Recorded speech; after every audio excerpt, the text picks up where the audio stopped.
یہ دسمبر 1952 کے لندن کا ایک دن ہے۔ ہر طرف دھواں اور غبار چھایا ہوا ہے۔ اسموک کی شدت اس حد تک ہے کہ لندن کے فٹ پاتھوں پر چلنے والے افراد یہ تک دیکھنے سے قاصر ہیں کہ ان کے پاؤں صحیح جگہ پڑ بھی رہے ہیں یا نہیں۔ لوگ سڑکوں پر اپنی گاڑیاں چھوڑ کر پیدل ہی گھروں کی جانب چل پڑے ہیں کیونکہ سڑک تو نظر ہی نہیں آ رہی۔ سینماز اور آرٹ ڈراماز وغیرہ کے تمام شوز کینسل ہو چکے ہیں کیونکہ کچھ دکھائی ہی نہیں دے رہا، اور نہ ہی لوگ ہالز یا سینماز تک پہنچ پا رہے ہیں۔ سڑکوں پر ٹریفک تقریباً صفر ہے اور صرف انڈر گراؤنڈ ٹرین ہی کسی حد تک لندن کے کچھ حصوں میں کام کر رہی ہے۔ ایئرپورٹس پر بھی فلائٹ آپریشنز معطل ہو چکے ہیں۔ نمونیا، گلے، پھیپھڑے اور سانس کی بیماریوں کے مریضوں سے لندن کے ہسپتال بھر رہے ہیں۔ کچھ دکھائی نہ دینے کی وجہ سے ایمبولینس سروسز بھی ممکن نہیں، اور مریضوں کو پیدل ہی ہاسپٹلز کا رخ کرنا پڑ رہا ہے۔ صرف انسان ہی نہیں، مویشی بھی محفوظ نہیں۔ سانس نہ آنے کی وجہ سے اپنی جانیں مویشی بھی گنوا رہے تھے۔ جرائم پیشہ افراد نے بھی کم ویزیبلٹی کا فائدہ اٹھاتے ہوئے اپنی کارروائیوں میں اضافہ کر دیا تھا۔ دوستو، یہ کسی ہالی ووڈ کی فکشن فلم کا سین ہم آپ کو نہیں بتا رہے، یہ حقیقی واقعہ ہے جو 5 سے 9 دسمبر 1952 میں لندن میں پیش آیا، اور اس کے نتیجے میں ہزاروں قیمتی انسانی جانیں گئیں۔ تاریخ میں اس ماحولیاتی سانحے کو the great smog of London 1952 کے نام سے یاد کیا جاتا ہے۔ ہوا کچھ یوں تھا کہ لندن کی فضا میں کچھ ایسا ہائی پریشر سسٹم ڈیولپ کر گیا تھا جو انڈسٹری اور گھروں میں جلائے جانے والے کوئلے سے نکلنے والے دھوئیں اور خطرناک گیسز کو فضا میں اوپر جانے ہی نہیں دے رہا تھا۔ یہ دھواں اور نقصان دہ گیسز کی تہ لندن کی فضا میں نیچے ہی نیچے پھیلتی جا رہی تھی اور اس قیامت صغریٰ کا باعث بنی تھی۔ بالآخر چھٹے روز 10 دسمبر کو مغرب کی جانب سے آنے والی ہوائیں اس خطرناک اسموک کو اپنے ساتھ اڑا کر لے گئیں اور لندن کی فضا بہتر ہونا شروع ہوئی۔ چند دن بعد جب برٹش حکومت نے سرکاری طور پر اس سانحے کے بارے میں اعداد و شمار ریلیز کیے تو پتہ چلا کہ 4000 انسانی جانیں اس سانحے کی نظر ہو چکی ہیں۔ لیکن یہ اعداد و شمار تو اس واقعے کے فوری بعد کے تھے۔ اس ماحولیاتی سانحے کے اثرات لانگ ٹرم تھے۔ بعد میں کی جانے والی ریسرچز کے مطابق اس سانحے کے نتیجے میں 12000 افراد اپنی جان سے گئے تھے، اور کتنے ہی لوگ بعد کے برسوں میں اس سانحے کی وجہ سے اپنی زندگی جلد ختم کر کے موت کے منہ میں مسلسل جاتے رہے، اس کا تو صرف اندازہ ہی لگایا جا سکتا ہے۔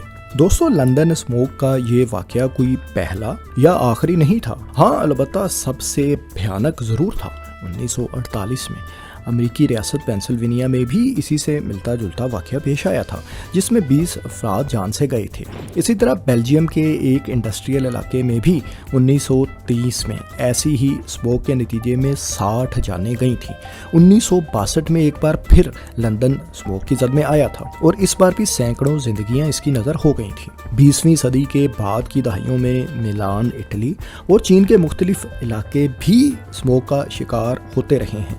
ان علاقوں کے رہائشیوں کو انتہائی سیریس ہیلتھ ایشوز کا سامنا اس کی وجہ سے کرنا پڑتا رہا ہے۔ پچھلے تقریباً 10-12 برس سے اسی طرح کی اسموک کا سامنا پاکستان کے دوسرے بڑے شہر لاہور کو بھی ہے۔ ہر سال اکتوبر اور نومبر کے مہینوں میں اسموک کی زہریلی تہ لاہور کو ہفتوں تک اپنی لپیٹ میں لیے رکھتی ہے اور لاہوریوں کی صحت کو شدید متاثر کرتی ہے۔ آپ کے ذہن میں یقیناً یہ سوال آئے گا کہ ایسا آخر لاہور ہی میں کیوں ہوتا ہے، اور اگر لاہور میں ہوتا بھی ہے تو صرف اکتوبر اور نومبر کے مہینوں میں ہی یہ اسموک کیوں جنم لیتی ہے؟ تو آئیے پہلے ان سوالات کا جواب جانتے ہیں۔ دراصل اکتوبر نومبر کے مہینوں میں لاہور اور پنجاب کے ہموار میدانی علاقوں میں موسم ٹھنڈا ہونا شروع ہو جاتا ہے اور راتیں بالخصوص ٹھنڈی ہو چکی ہوتی ہیں، جس کی وجہ سے ٹھنڈی ہوائیں رات کے وقت لاہور کے گرد حلقہ بنا لیتی ہیں۔ صبح کو جب سورج طلوع ہوتا ہے تو ظاہر ہے کچھ حد تک گرمی ہوتی ہے اور گرم ہواؤں کی ایک